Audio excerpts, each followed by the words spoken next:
Et alors aujourd'hui, quand on parle de bijoux, on pense aussi à la vente de l'or et sûr. d'autres métaux précieux. Et nous, à la France Bouge, on a voulu en savoir plus sur l'histoire du leader français dans ce domaine. Bonjour Laurent Schwartz. Bonjour Elisabeth. Vous êtes le PDG, le fondateur du Comptoir national de l'or. Cette maison a 45 ans, elle est née à Strasbourg. Et c'est d'abord et avant tout une histoire de famille. C'est vrai que c'est une histoire d'inspiration familiale.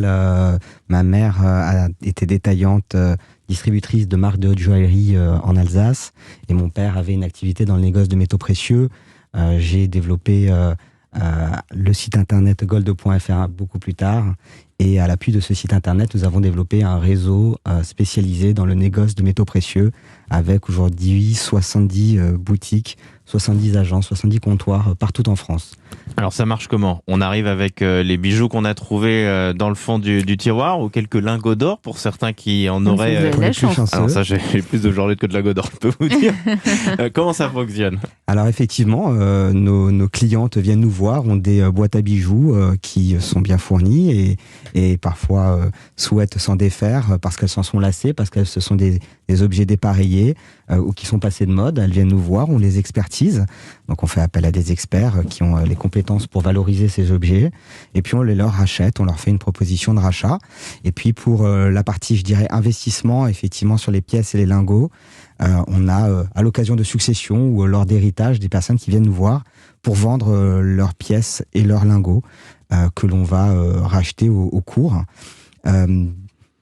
De l'autre côté, on va également avoir des investisseurs qui vont venir vous voir pour investir leur épargne pour diversifier leurs actifs. Tiens, et justement, en ce moment, en pleine crise sanitaire, avec cette incertitude sur le lendemain qui plane au-dessus de nos têtes, comment ça marche en ce moment, ces négoces de l'or ? Est-ce qu'il y a beaucoup de personnes qui viennent vous apporter leur boîte à bijoux ? Alors, il faut savoir que le cours de l'or a explosé, puisque avant 2008, il était de moins de 10 000 euros le kilo. Aujourd'hui, on est à 51 000 euros le kilo. Incroyable. Donc, en une dizaine d'années, on a fait x5. C'est donc évidemment une très belle opportunité pour ceux qui détiennent des pièces et des lingots de les vendre aujourd'hui, surtout pour ceux qui les détiennent depuis très longtemps. C'est un marché qui évolue évidemment en fonction de l'évolution du cours de l'or. Et c'est un marché qui est soutenu par la faiblesse des taux d'intérêt, notamment. Mais on pourrait se dire que ça peut marcher pour ceux qui ont envie de vous vendre leurs pièces, mais qu'en raison des prix actuels, il y ait moins d'acheteurs. Non, c'est, comme disait Elisabeth, dans ces temps très incertains, on dit toujours l'or valeur refuge, mais c'est devenu une sorte de poncif. Là, vous le vérifiez. Mais là, pour de vrai. Oui, complètement.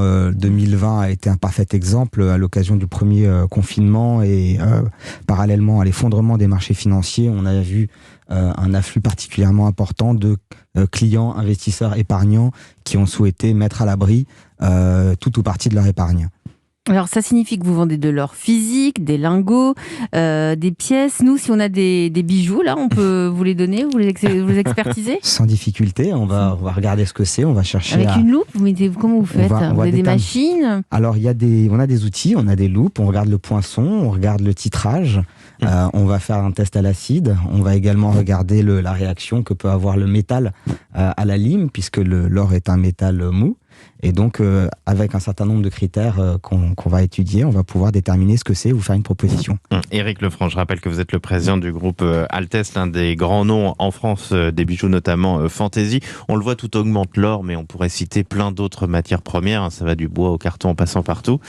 Vous êtes touché, vous, par ces hausses de matières premières aussi ? Ah oui, tout à fait. En fait, c'est vrai que l'or a atteint des sommets en dépassant les 50 000 euros. Pour nous, c'est une des matières significatives. Ça représente même une partie très significative du coût de nos bijoux. Du coup, on va les payer plus cher ? Du coup, non. Non, parce qu'en fait, ils étaient déjà à 40, 45 000 euros avant. Donc, mais là, c'est vrai qu'on a une poussée sur 55 000 euros. Voilà, donc nous, on réussit à absorber. Non, il y a eu un impact aussi très important sur un autre métaux qu'on met pour protéger l'argent, qui est le ruthénium. Et qui a augmenté d'une manière très significative. Mais du coup, ce que vous nous dites, c'est que pour le moment, vous réduisez vos marges plus que de demander aux consommateurs et consommatrices. On a eu un impact l'année dernière. Bon, là, les cours se sont stabilisés, mais on a eu un impact, ouais. On peut être très sensible, en effet, au coût des matières. En tout cas, pour vendre ou racheter de l'or, il y a le Comptoir national de l'or, une belle entreprise familiale qui existe depuis plus de 45 ans. Merci à vous, Laurent Schwartz, d'être venu dans La France Bouge.